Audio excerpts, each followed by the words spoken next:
Kdo přesně jenom postoupil do A třídy? Do A třídy postoupilo mužstvo Sokola Morašice A, kde jsou kvalitní fotbalisti a svedou Pod vedením kvalitních trenérů postoupit do A třídy Pardubického kraje. Kdo byl hrající trenér týmu Morašice a Sokol TJ Morašice? Hrajícím trenérem byl fotbalista, který něco uměl. Krásný. Můžete jmenovat jeho jméno? Nemůžu. Odcházím jak hráč, nechám vás tu rodin spát. Můžete ale jmenovat jeho jméno, to přeci... To je tajný.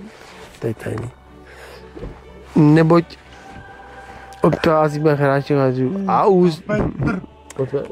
Nebojte se, zanechal jste za sebou moc úspěchů, nebojte se to říct. Kdo zanechal největší úspěch za TJ Sokol Morašice, hrající kapitán, kdo to byl? Láďa Tomek. Ten si musel, bohužel, budíš mu země lehká. Ale přesto se zeptám. Matěj a Martin. Kdo v loni dovedl tým TJ Morašice A do první A třídy? Černokněžníci. No, neboj se, promluví. Kdo to byl?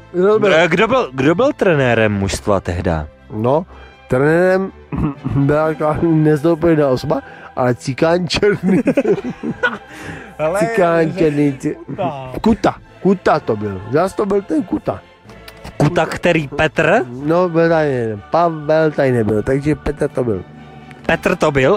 Opravdu to byl Petr? Opravdu to byl Petr. Děkuji! Yes, je to tam!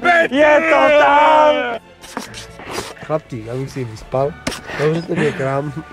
Fanklub vám děkuje za předvedený výkon. Opravdu neuvěřitelné emoce se v nás mísí až do dneška při postupu do první A třídy. A hlavně udržení...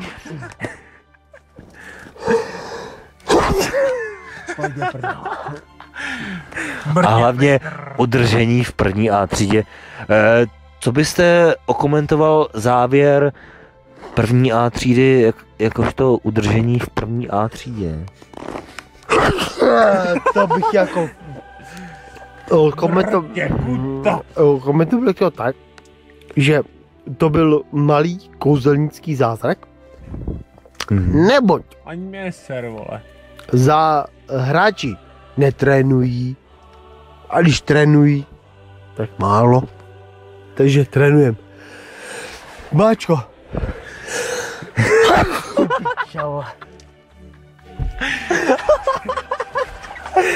Mohl byste jmenovat, kdo netrénuje třeba? Například? Například oba dva brankáři.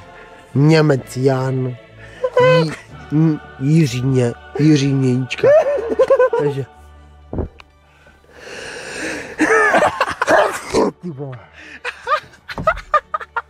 Komu byste přisluhoval největší zásluhu k tomu, že jste se udrželi v první A třídě? Celému týmu nebo sobě samému jakoby trenéru? Rovi. Já bych... Nebuď skromnej, Nebuďte skromný, prosím vás. Takže prosím vás, celému týmu, ale trenéru zvlášť. Protože ta houževnatost, obětavost a všechno, co tomu dal, není možná a není. Všichni máme v myslích ještě postup do první A třídy z první B třídy, skupiny B. Jaký to byl pocit pro vás? Jako prostě jako trenéra? Bylo to zásluha celého týmu nebo nějaké strategie, taktiky? To byla strategie jednoho hráče. To byl já. Matíko, vole. Jež do prdele. Matíko, odcházím. Nechtěl byste něco zkázat celému mužstvu za postup do první A třídy? jako o rok do toho se nevyjadřuju, ani dopředu. A odcházím spát. Prosím vás, nebudete jako, Budu spát. jako slovenský trenér Weiss, že se bude vyhýbat médiím, že ne? Že nebudu se vyjádřit ani médiím, ani vám. Prostě budu spát. A když mě políbíte prdna, tak vám budu vděčen. No a prosím vás, ještě nám, pane trenére, řekněte, na kterého hráče byste jakoby nejvíc spolehal do další sezóny? Třeba kdybyste byl trenér, mohl byste poradit budoucímu trenérovi nějakou taktiku, strategii nebo nějakou sestavu? Či víte, o čem mluvím? Vím, o čem mluvíš, a mohl bych prozradit, že bych stavěl na ty, co vlastně úplně odešli, to znamená bratr Pavel, soudruh Kuta, já a vlastně tam nikdo nezbyde, takže není jako na koho jiného spoléhat. Takže jinými slovy říkáte, že současný budoucí tým Morašic půjde, jak si sestoupí? Ne, to neříkám. Nesestoupí, ale vy jste se ptali, jestli na koho mám spoléhat. A spolehám na vlastní. Takže já a bratr to nebude. Děkuji. A s Pánem Bohem odcházím bych hrát, protože nás to budeš plát. Jenomže vy jste říkal hráče, kteří už jaksi nenastoupí.